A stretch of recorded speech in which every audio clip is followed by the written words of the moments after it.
अस्सलामुअलैकुम और नमस्कार। मैं हूं जिया और मौजूद हूं अपने चैनल जर्नी विद जिया पर। आज के वीडियो में हम एक बहुत ही अहम टॉपिक पर बात करने वाले हैं। आपके सवालात हमें बहुत ज्यादा इस पर मिलते हैं कि जर्मनी में परमानेंट रेजिडेंसी और सिटीजनशिप के दरमियान में क्या क्या चीजें हैं जो मुश्तरक हैं और क्या चीजें हैं जो फायदेमंद हैं कि अगर हम नीदरलासोंग यानी कि परमानेंट रेजिडेंसी की तरफ जाते हैं तो क्या उसके फायदे हैं, क्या उसकी रिक्वायरमेंट्स हैं और क्या सिटीजनशिप के फायदे हैं। और सिटीजनशिप हासिल करने के लिए अब जर्मनी में जो नए इलेक्शन के बाद कुछ रूल्स एंड रेगुलेशंस में जो तब्दीलियां आती हैं, हर हर हुकूमत में ऐसा होता है, हर कंट्री में ऐसा होता है, तो फिर वो सिटीजनशिप की वो क्या रिक्वायरमेंट्स है, आज हम तफसीली बात करने वाले हैं। रहिए हमारे साथ।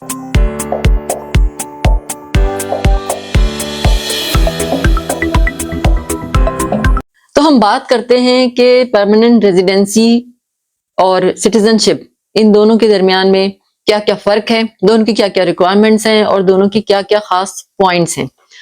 तो जो इस पर हम ये भी बात करेंगे कि हासिल की किस तरह की जाती है और क्या इसकी दूसरी तफसीलात हैं। पहले हम ये बात करते हैं कि जब अगर आपके पास सिटीजनशिप है, आपके पास जर्मन पासपोर्ट है, तो आप सबसे पहले जो आपका हक हासिल होता है वो राइट टू वोट होता है। यानी कि आप उस कंट्री में आप इलेक्शंस में हिस्सा ले सकते हैं, अपना वोट इस्तेमाल कर सकते हैं। आपके पास हक है कि आप इलेक्शंस में अपना वोट कास्ट कर सकते हैं। उसके बाद जो नीदरलैंड वाले हैं, जो परमानेंट रेजिडेंट हैं, वो चाहे कितने ही सालों से रह रहे हो, वो राइट टू वोट उनके पास नहीं है, वो वोट नहीं दे सकते। एक तो हो गया पहला फर्क वाजे।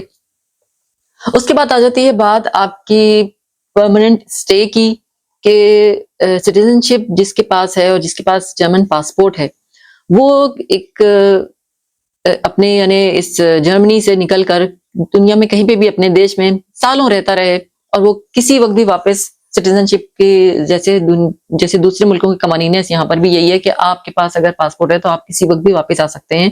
जितना मर्जी आप जर्मनी से बाहर भी रह सकते हैं और जब चाहे वापस आ सकते हैं। आप इसमें कोई आपकी जो है वो एक्सपायर नहीं होता, आपका कोई वीजा कोई प्रॉब्लम नहीं है, आपके पास पासपोर्ट होल्डर है, तो लिहाजा ये एक अंडरस्टूड बात हो गई।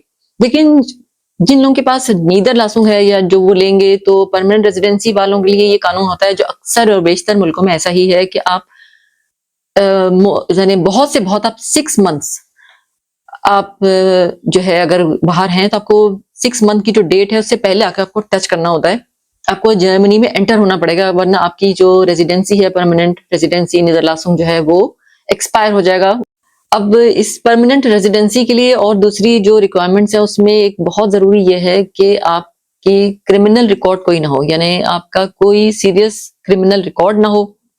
फिर उसके बाद आ जाती है आपकी पेंशन कंट्रीब्यूशन, यानी जो मैं पहले भी कई वीडियोस में अपना बता चुकी हूँ कि जर्मनी में ये रूल होता है कि सैलरी से पैसे अमाउंट एक खास मिकदार में डिडक्ट की जाती है और वो आपकी पेंशन में शुमार होती है आपके रेनी डेज के लिए।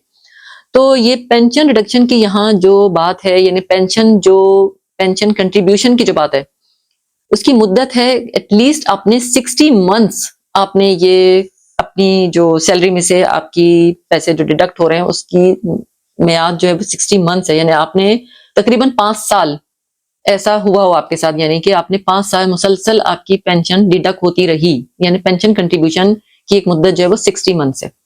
और सिटीजनशिप जिसके पास है, जिसके पास पासपोर्ट है, तो उनके लिए जॉब अपॉर्चुनिटीज उनकी गवर्नमेंट ऑफिस में भी मौजूद हैं। यानी कि जो गवर्नमेंट की जॉब्स हैं वो सिर्फ वही लोग कर सकते हैं जिनके पास पासपोर्ट है जर्मन, और जिनके पास परमानेंट रेजिडेंसी है, नीदरलासुंग है, वो इन जॉब्स को नहीं कर सकते। फिर ये कि अगर कोई सीरियस क्राइम हो जाता है किसी से, तो अगर नीदरलासुंग है तो फौरन डिपोर्ट कर दिया जाता है। और सिटीजनशिप जिसके पास है वो सीरियस क्राइम में भी उसको सिर्फ सजा होगी, लेकिन उसको मुल्क से निकाला नहीं जाएगा, उसको डिपोटेशन नहीं फेस करनी होगी। अब सिटीजनशिप के लिए जब आप अप्लाई करते हैं तो कुछ रूल्स और रेगुलेशंस जो हैं वो चेंज हुए हैं। 2024 में ये था कि आप अगर 3 साल में अप्लाई करना चाहते हैं तो आपको C1 लेवल लैंग्वेज देकर आप 3 साल में, यानी 3 साल की आपकी रेजिडेंसी यहाँ पर मुकम्मल हो जाए तो आप अप्लाई कर सकते थे और पासपोर्ट ले सकते थे। लेकिन अब वो रूल खत्म कर दिया गया है इस नए इलेक्शन के बाद, और अब आपको 5 इयर्स, पूरे 5 साल की मुद्दत पूरी करने के बाद आप सिटीजनशिप के अहल होते हैं। और आपका जो लैंग्वेज जो इस बार है वो B1 लेवल है साथ में, लेकिन इंटीग्रेशन का इम्तहान भी एक जरूर लिया जाता है जब आप सिटीजनशिप अप्लाई करते हैं जर्मनी की। अब आ जाती है ये बात कि इनकी फीस जो है वो नीदरलैंड्स के मुकाबले में थोड़ी सी ज्यादा है, ये 255 यूरो बनते हैं। अब बात करते हैं कि परमानेंट रेजिडेंसी की क्या रिक्वायरमेंट्स हैं। तो इसमें भी आपकी जो रहने की मुद्दत है, जब आप परमानेंटली यहाँ 5 साल पूरे करते हैं तब आप कहीं जाकर नीदरलैंड्स के लिए अप्लाई कर सकते हैं। लैंग्वेज का इम्तहान आपको देना है, इसमें भी B1 लेवल, लेकिन इसमें इंटीग्रेशन के इम्तहान शामिल नहीं है, जो कि सिटीजनशिप में इंटीग्रेशन का इम्तहान भी देना पड़ता है।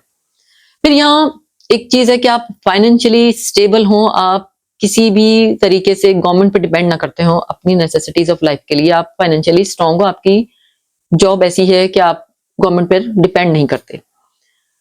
फिर उसके बाद आता है आपकी रिहाइश का एक गवर्नमेंट ने एक खास मियार मुकर्रर किया होता है, खास मेजरमेंट आपको दिया जाता है आपके घर के अफराद के हिसाब से कि आपका इतना मेजरमेंट आपके घर का होना चाहिए, यानी आपकी रेसिडेंसी को नाप तोल कर आप उसी मियार पर उतरते हैं। आप ब्लू कार्ड होल्डर हैं तो ये रिक्वायरमेंट्स आपके लिए थोड़ी सी डिफरेंट है। हमने आपको एक जनरल आइडिया दिया है, ब्लू कार्ड वालों के साथ मामला थोड़े से डिफरेंट है।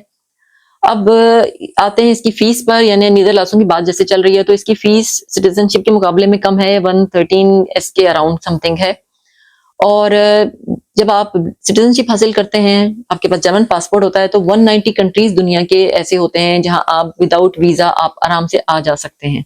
अब ये भी डिपेंड करता है कि आपका कंट्री डुअल सिटीजनशिप अलाउ करता है या नहीं। जैसे जर्मनी करता है, आप डुअल सिटीजनशिप के हकदार हैं, लेकिन इंडिया नहीं करता, पाकिस्तान करता है। अब आपकी ये आपने देखना है कि आपके लिए सुटेबल कौन सा रास्ता है, यानी नीदरलैंड्स या सिटीजनशिप, ये आपने खुद डिसाइड करना है। हम आपको तमाम तफसीलात आप तक पहुंचा दी हैं। और इसके बावजूद भी अगर कोई सवाल आपके जहन में रहता है तो वो आप हमसे जरूर पूछिए। और पहली बार अगर आप मेरे वीडियो को देख रहे हैं, पहली बार हमें देख रहे हैं, हमारे चैनल पर नए हैं, तो हमारे चैनल को अभी सब्सक्राइब कीजिए, साथ लगे बेल आइकन को भी क्लिक कीजिए ताकि आने वाली हर नई वीडियो की नोटिफिकेशन आपको मिल सके। और अगर हमेशा से देखते हैं तो हम आपके बहुत ही मशकूर हैं। रखिए अपना, अपने प्यारों का, अपने घर वालों का बहुत सारा ख्याल। मिलते हैं आपसे फिर नए वीडियो में नए टॉपिक के साथ।